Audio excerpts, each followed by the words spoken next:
So now that our time in Ecuador is coming to a close, was this a good decision for you coming here?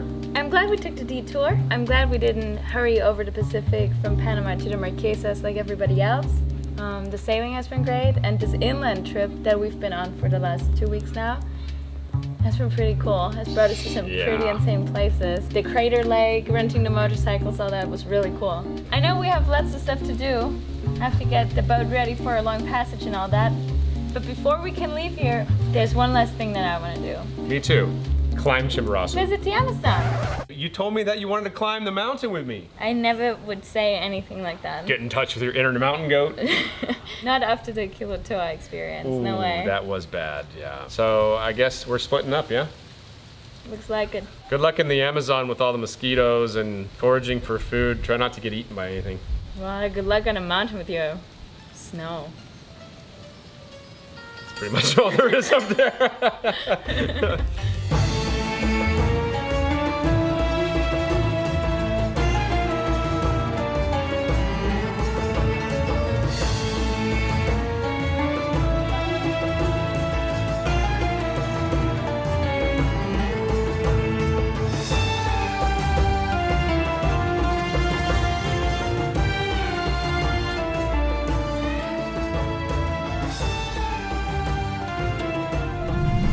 About an hour on the bus, I think. No, an hour and a half. I got about half an hour left. I just called the adventure company, the tour company that I'm working with, and they're going to be there at the terminal to pick me up.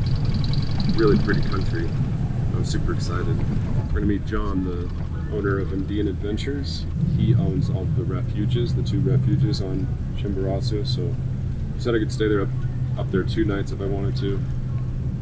So AMS, or acute mountain sickness, happens to 20% of people above 2,500 meters and 40% of people above 3,000 meters.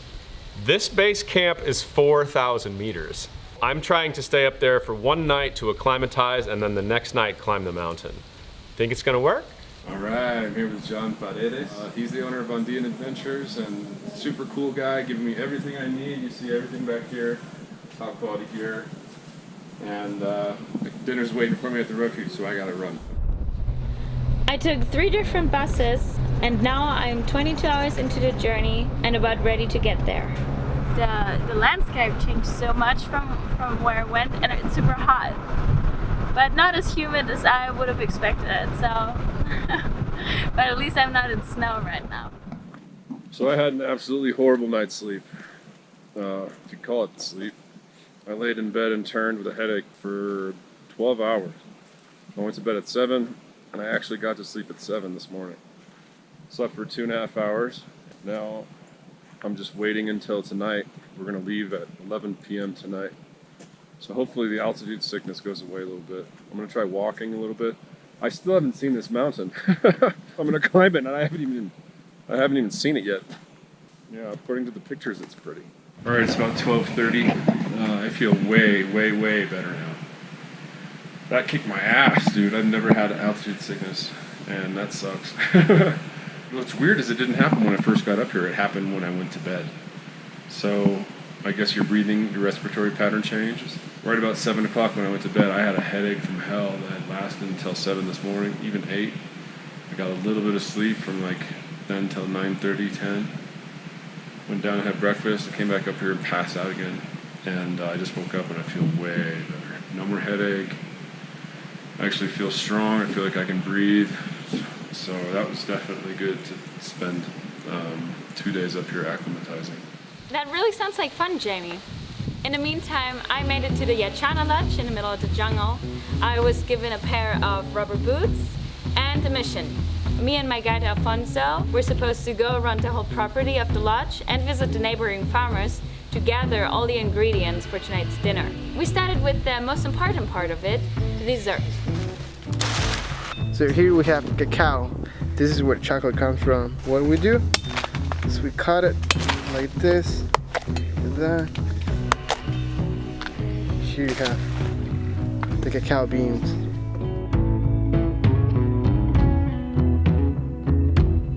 With the help of YouTube, Alfonso and I made some really delicious brownies.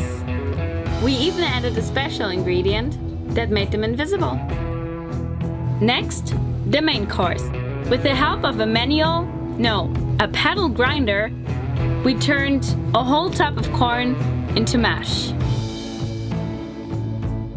That corn mash was then put into corn leaves with a little bit of cheese, with the result of the traditional dish, humidas. As a side dish, we had heart of palm salad, freshly harvested of course. Now that I know how to prepare that, I'm gonna make that a regular on Zingaro. I also learned that these spiky leaves that grew all around the Yachana Lodge, prepared like spinach, made for a great salad. We harvested some yucca that would later be turned into fries. We got some ginger for tea and a couple of different fruit for juice.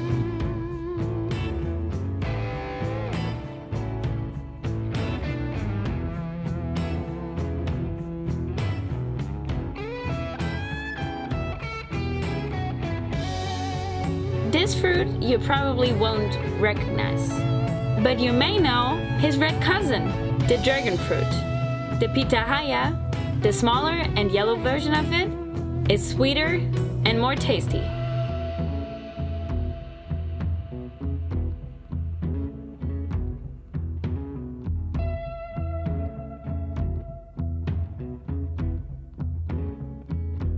And who would have guessed that this stick-like looking, can you call it fruit, would actually be marshmallow-like inside.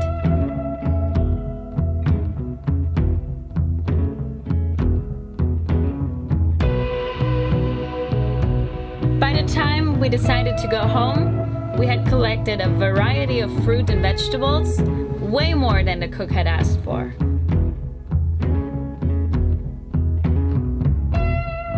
Dinner was super delicious, and I dropped dead into bed before the sun went down. Alright, so this is the last chance I'm going to get to do a video before it gets dark. It's about 6 o'clock right now, 5 o'clock, and we're going to wake up at 10 to leave at 11. There's a bunch of people going. There's a guide and a guy from Russia, my guide and me, and then another guide and 2 people from Austria. My guide is very knowledgeable and he's been up 100,000 times, so I'm just going to follow him and he'll do the pacing. So he just explained to me the route we're going to take. I'm going to show you guys. This is the refuge. So this is the refuge we're at now.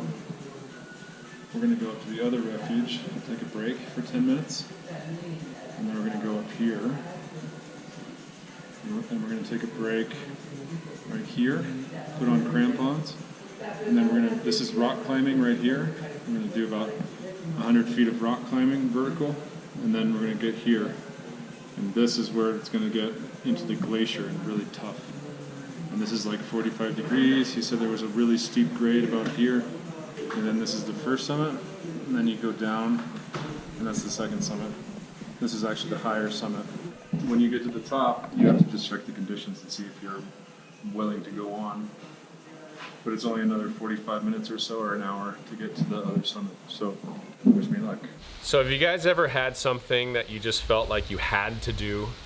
This was this thing for me. I felt like if I was gonna be in Ecuador, I had to try to climb this mountain. It's real special because the Earth is an oblate spheroid, and this is technically higher than Everest if you measure it from the center of the Earth. So it's the point on the face of the Earth that's closest to space. It's the highest mountain in Ecuador. It's challenging, but a basic climber can do it.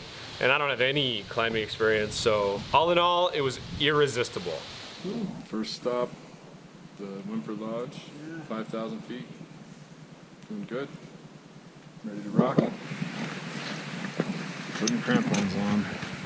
As soon as we put the crampons on, things got serious. And at one point I remember sitting down and thinking, I wonder what Kim's doing.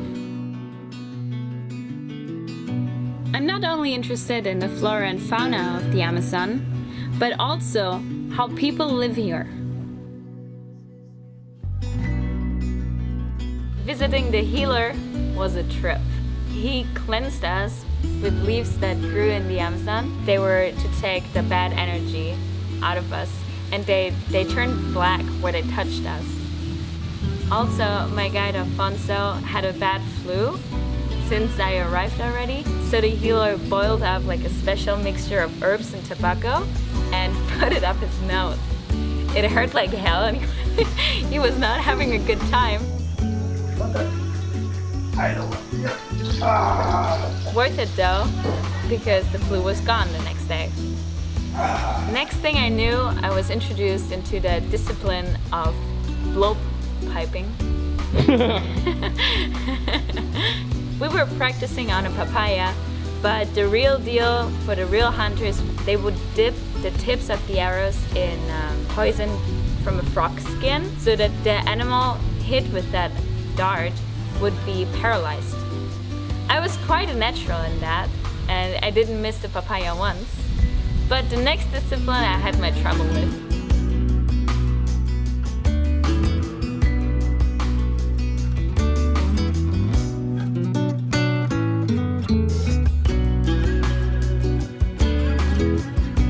Luckily, when it was time for me to leave, I was given a hand-whittled ironwood spear so that I could practice at home. Getting this 9-foot weapon from the jungle to the boat would be a mission in itself.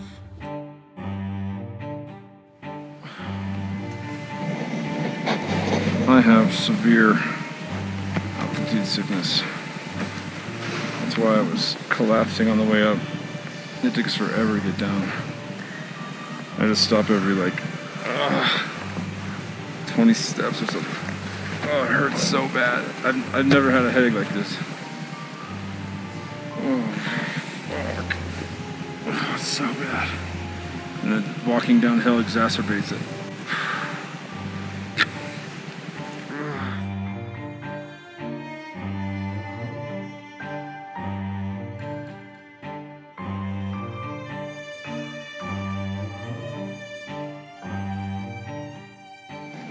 I almost made it to the top, man. I made it to 5750, the top is at 6300.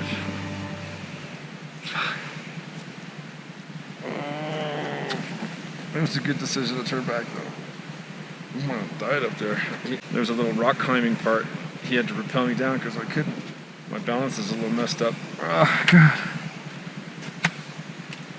Oh, this fucking hurts, man. I'm really hoping that we're able to get down to a level where this isn't happening to me anymore. Oh my God. It's the worst. It's the worst. Okay. Time to get the crampons off.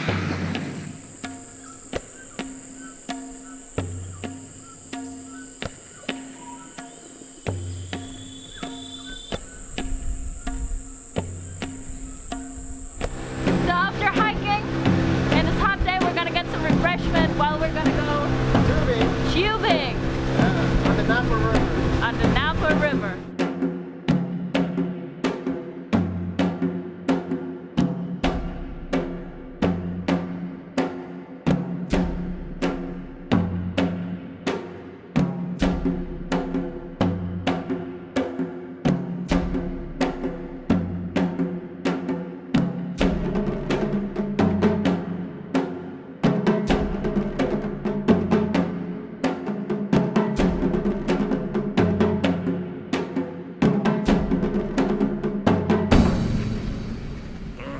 Down.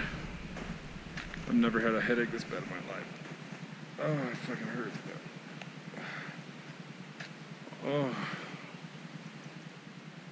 I am never gonna go on a mountain again. This altitude thing is not for me. It's pretty here, but man, oh, it's not worth it. I'm a sea level guy. Oh, you don't even know how bad this hurts. I've never had a headache this bad in my life. We're almost down. We climbed from dang near the top. I almost made it, but I was like fighting this altitude sickness and I didn't know it. And I kept like collapsing, and then the guide would be like, let's go back, and I'd say, no, I'm gonna do it. Oh, that was a bad decision. Finally, we turned back after some other people said there was avalanche danger, and I got the worst altitude sickness. I mean, like throwing up, horrible headache. Oh God, it hurts so bad. It still hurts. I gotta just get off this mountain. Get to Riobamba as soon as I can. That's the only way to fix it. Oh, I can't even walk. Every step makes it hurt. Great idea, James. Well, let's climb Chimborazo. I can't tell you guys how happy I am to be off that mountain. I'm not kidding. I'll never do that again. Do you wish you would have chosen my adventure? Come with me. Oh, let's see. Making brownies and throwing spears, or almost dying of altitude sickness. Seriously though, Yeah. you glad you went up to Yeah. I'm so glad. It was really cool. I'm a little disappointed that I didn't make it, but I totally understand. It was stupid of me not to acclimatize for a couple days, or even a week. Most of the people that do that say that you have to climb 3 or 4 mountains before Chimborazo because it's so high. I really want to tell you guys that I'm going to try again, and I'm going to make it, and I'm going to climb that mountain. Not going to happen. I am never going to try that again. I'll stick to what I know best. He had to rappel me down the climbing part because I was so hurting I couldn't even climb. Oh, what is life without a little adventure, right? But overall, yes, I'm happy I did that. And you really enjoyed your time alone in the jungle, right? This was the first time solo traveling since I met you. You know, before that I was touring Mexico and I had a great time. And it was good to see that I could still do it with only a backpack on my back. And the Amazon was the perfect destination. For any of you that are planning to go to South America anytime soon, or that are trying to find a good destination for a family vacation, I can only recommend the Yachana Lodge in the Amazon. I learned so much, and so much of that knowledge is going to come in really handy while we're underway. I will put the website below of Yachana Lodge so you guys can look into it. I learned a lot, and I really want to go back. This concludes our Ecuador videos. Some of the great things we got to do here that we didn't show you guys were Kimmy's family came down. So we haven't been vlogging very much in the last 2 weeks because Kim's family's been here. Hey! Hallo, schönen guten Tag, schön euch alle zu sehen. And we went to the place where they make Panama hats. Monte Cristi. Didn't even know they were made in Ecuador, but made by hand from palm leaves, and you and your dad bought one. Yeah, that was cool. Panama hats traditionally come from Ecuador. The reason they're called Panama hats though is that during the construction of the Panama Canal, the workers would wear them, and that's when they became famous. Ecuador just had so many different things to see, and all that in a country that's relatively small. Really a great place to go. We spent 5 months there. It was a really cool place. If you get the chance, it's a little bit hard to get there. By boat. Sailing there from Panama was never fun for anybody that did it. If you go up to Costa Rica and come down with a little more of an angle, for us it was a great sail, one tack the whole way. That's my recommendation for you sailors out there. And everybody that's traveling by car or by plane doesn't have any excuse not to go. One note, if you notice Kimmy's shirt, this is from our friends at Tula's on the Summer. If you have a favorite sailing channel, go buy a shirt from that sailing channel. Gotta represent. Gotta represent. Now it's time to get back to the boat and get it ready for our next adventure. So in case you wondered what a pineapple plant looks like, it's a pineapple plant, and there's a pineapple growing on it. You can just plant a crown of any pineapple, and this plant will come out of that. And I heard it takes a year for a pineapple to grow, and per plant there's only 1 pineapple coming out. Yeah, that's it. That's it about my pineapple knowledge.